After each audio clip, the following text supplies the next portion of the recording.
പ്രിയപ്പെട്ടവരെ, ഇന്ന് നമ്മൾ ചർച്ച ചെയ്യുന്നത് 4ാം ക്ലാസ്സിലെ താരീഖിലെ 6ാമത്തെ പാഠമാണ്. അരുത്, ഇങ്ങനെ ചെയ്യരുത് എന്നുള്ളതാണ് പാഠത്തിൻ്റെ പേര്.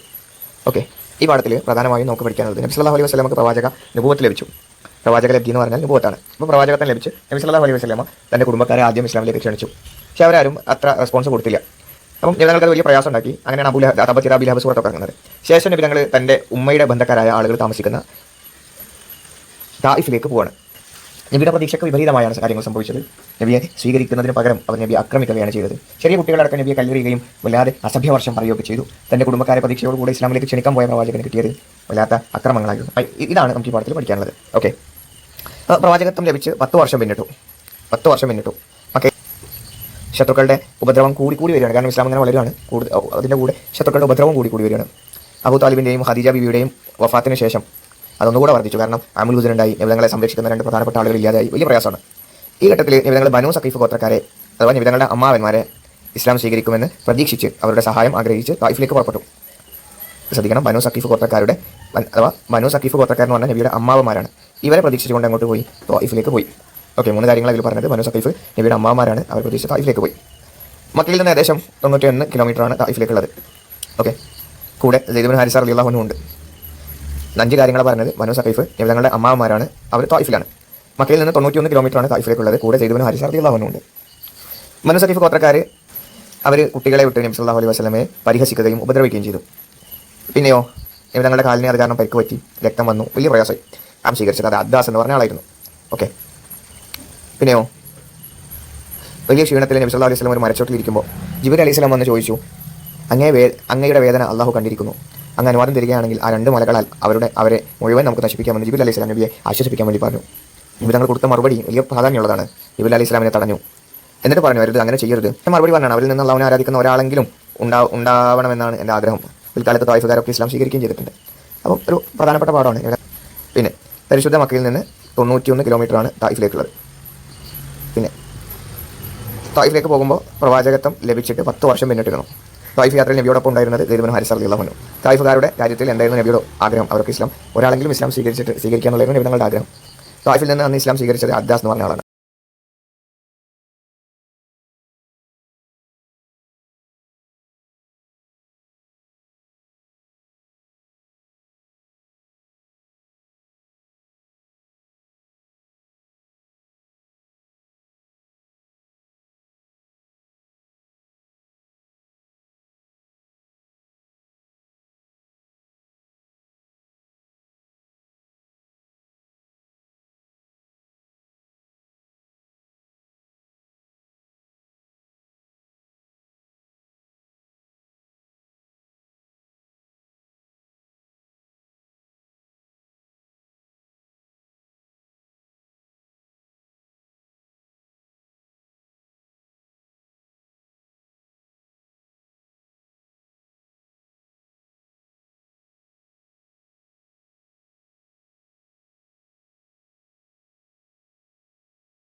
പ്രിയപ്പെട്ടവരെ, ഇന്ന് നമ്മൾ ചർച്ച ചെയ്യുന്നത് 4ാം ക്ലാസ്സിലെ താരീഖിലെ 7ാമത്തെ പാഠമാണ് ദൗത്യം പുറംനാട്ടിലേക്ക്.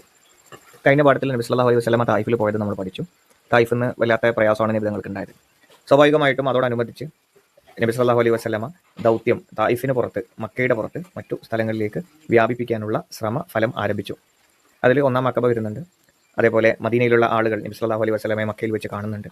ഇത് ഏകദേശം ഒരുപാട് ആളുകൾ, 25ഓളം ആളുകൾ നബി സല്ലല്ലാഹു അലൈഹി വസല്ലമയോട് പിന്നെ എല്ലാ കാര്യങ്ങൾക്കും കൂടെ ഉണ്ടാകുമെന്ന് വാക്ക് കൊടുക്കുന്നുണ്ട്. ശേഷം മക്കയിൽ നിന്ന് അവർ മദീനയിലേക്ക് പോകുന്ന സമയത്ത് ഒരു സഹാബി അവരുടെ കൂടെ പോകുന്നുണ്ട്. ദൗത്യം പുറംനാട്ടിലേക്ക് ഒരു മരച്ചോട്ടിൽ ഒരു സംസാരം കേൾക്കുന്നുണ്ട്. അവർ ആ ഭാഗത്തേക്ക് പോയി. ഏത് ഭാഗത്തു നിന്നാണ് സംസാരം? മിനയുടെ ഭാഗത്ത് നിന്നാണ് സംസാരം കേൾക്കുന്നത്. രാത്രിയിലാണെങ്കിലും ഒരു മങ്ങിയ വെളിച്ചമുണ്ട്. ആ വെളിച്ചത്തിൽ അവർ കണ്ടു, മദീനയിൽ നിന്ന് വന്നവരാണ് അവർ. 6 പേരുണ്ട്. മിനയിൽ വെച്ചാണ് സംസാരം നടക്കുന്നത്. 6 പേരുണ്ട്.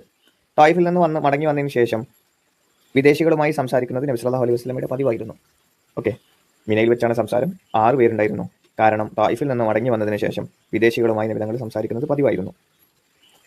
അവരോട് നബിതങ്ങൾ പറഞ്ഞത് നബിയെക്കുറിച്ച് പറഞ്ഞു, നബിയുടെ ദൗത്യത്തെക്കുറിച്ച് പറഞ്ഞു. പിന്നെയോ അവർക്കത് ഇഷ്ടപ്പെട്ടു, അവർക്ക് ബോധ്യമായി. അവർ ഇസ്ലാം മതം സ്വീകരിച്ചു. നബുവത്തിൻ്റെ 11ാം വർഷത്തിലാണ് ഇത് സംഭവിച്ചത്. അവരോട് നബിതങ്ങളെക്കുറിച്ച് പറഞ്ഞു, ശേഷം നബിതങ്ങളുടെ ദൗത്യത്തെക്കുറിച്ച് പറഞ്ഞു. ഇത് കേട്ടപ്പോൾ അവർക്ക് എന്ത് ചെയ്തു? അവർക്കത് ഇഷ്ടമായി. അവർ ഇസ്ലാം മതം സ്വീകരിച്ചു. നബുവത്തിൻ്റെ 11ാം വർഷത്തിലാണ് ഇത് സംഭവിച്ചിട്ടുള്ളത്. ഓക്കെ, ഇതാണ് ഈ പാഠം. ശേഷം അവർ അവരുടെ നാട്ടിൽ തിരിച്ചെത്തി പലരോടും ഈ വിവരം പറഞ്ഞു. അവർക്കെല്ലാം ഇസ്ലാമിനെ കുറിച്ച് അറിയാൻ താല്പര്യമുണ്ടായി. സ്വാഭാവികം. ഒരു അന്ത്യപ്രവാചകൻ വരാനുണ്ടെന്നും അത് അറബികളിൽ നിന്നാണ് വരിക എന്നും അവരെന്ത് ചെയ്തിട്ടുണ്ട്? ഒരു അന്ത്യപ്രവാചകൻ വരാനുണ്ടെന്നും അത് അറബികളിൽ നിന്നാണ് വരിക എന്നും അവർ പണ്ടേ യഹൂദികളിൽ നിന്ന് കേൾക്കുന്നതാണ്, ആളുകളിൽ നിന്ന് കേൾക്കുന്നതാണ്. ഇത് ആ പ്രവാചകൻ ആയിരിക്കാമെന്നും മദീനക്കാർ വിശ്വസിച്ചു. അടുത്ത വർഷം തീർത്ഥാടന കാലത്ത് അഥവാ ഹജ്ജ് കാലത്ത് അവർ മക്കയിലെത്തി. നേരത്തെ പറഞ്ഞ പോലെ മിനയിൽ എന്ത് ചെയ്തു? അതേ സ്ഥലത്ത് അവർ ഒരുമിച്ച് കൂടി നബി സല്ലല്ലാഹു അലൈഹി വസല്ലമയുമായി സംസാരിച്ചു. നേരത്തെ 6 പേരായിരുന്നെങ്കിൽ ഇപ്പോൾ അത് 12 പേരാണ്. ആദ്യം 6 പേര് വന്നു, ശേഷം അത് 12 പേരായി. ഓക്കെ, പിന്നെ അവർ നബിയുമായി ഉടമ്പടി ചെയ്തു. ഈ ഉടമ്പടിക്കാണ് അഖബ ഉടമ്പടി എന്ന് പറയുന്നത്. ഉടമ്പടി എന്ന് പറഞ്ഞാൽ നബിക്ക് അവർ വാക്ക് കൊടുത്തു, എല്ലാ കാര്യങ്ങൾക്കും കൂടെ ഉണ്ടാകും. ഞങ്ങൾക്ക് എന്ത് അത്യാവശ്യ ഘട്ടങ്ങളിലും ഏത് ആവശ്യഘട്ടങ്ങളിലും ഞങ്ങൾ ഉണ്ടാകും കൂടെ എന്ന് അവർ വാക്ക് കൊടുത്തു.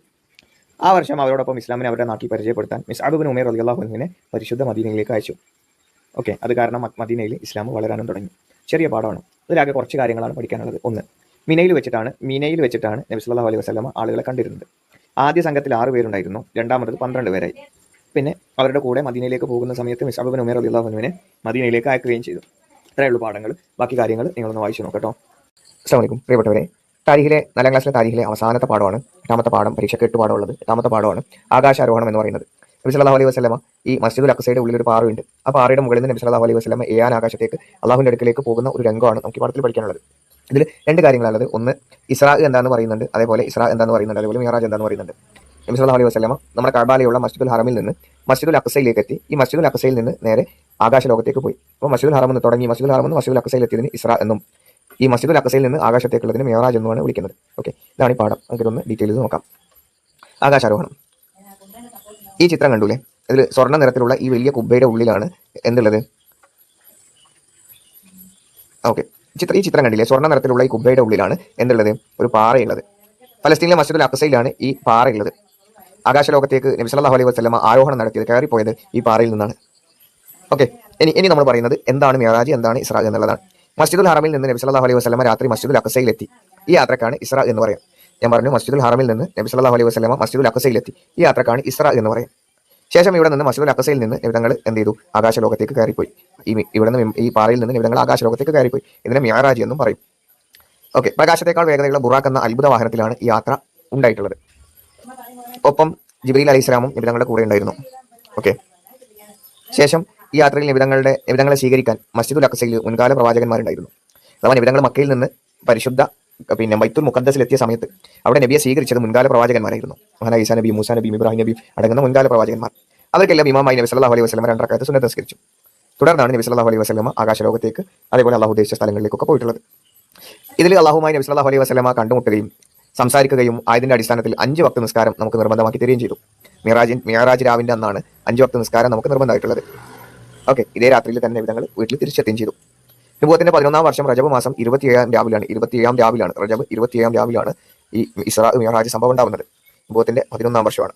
ഓക്കെ, ഇത്രയുള്ള പാഠം. നബി സല്ലല്ലാഹു അലൈഹി വസല്ലമ പരിശുദ്ധ കഅബാലയത്തിൽ നിന്ന് മസ്ജിദുൽ ഹറമിൽ നിന്ന് മസ്ജിദുൽ അഖ്സയിൽ എത്തുകയും തുടർന്ന് അവിടുന്ന് അള്ളാഹു ഉദ്ദേശിച്ച സ്ഥലത്തേക്ക് ആകാശാരോഹണം നടത്തുകയും ചെയ്ത കഥയാണ് നമുക്ക് ഈ പാഠത്തിൽ പഠിക്കാനുള്ളത്. നുബുവത്തിന്റെ 11-ാം മാസം റജബ് 27 രാവിലാണ് ഈ സംഭവം ഉണ്ടായിട്ടുള്ളത്. നബി സല്ലല്ലാഹു അലൈഹി വസല്ലമ മസ്ജിദുൽ അഖ്സയിൽ എത്തിയ സമയത്ത് അവിടെ നബിയെ സ്വീകരിച്ചത് മുൻകാല പ്രവാചകന്മാരായിരുന്നു. അവരുടെ ഇമാമായി നബി തങ്ങൾ 2 റക്അത്ത് സുന്നത്ത് നിസ്കരിച്ചിട്ടാണ് ജിബ്രീൽ അലൈഹിസ്സലാമിന്റെ കൂടെ യാത്ര പുറപ്പെട്ടത് ബുറാക്കിലായിരുന്നു. വളരെ സിമ്പിൾ പാഠമാണ്, എന്നാൽ വളരെ പ്രധാനപ്പെട്ട ചരിത്രപരമായി ഏറ്റവും പ്രധാനമുള്ള ഒരു പാഠം കൂടെയാണ്. നന്നായി പഠിക്കുക, നന്നായി വായിക്കുക, മുൻകാല പാഠങ്ങൾ വായിച്ചു നോക്കുക, പരീക്ഷയ്ക്ക് ഒരുങ്ങട്ടോ. അസ്സലാമു അലൈക്കും.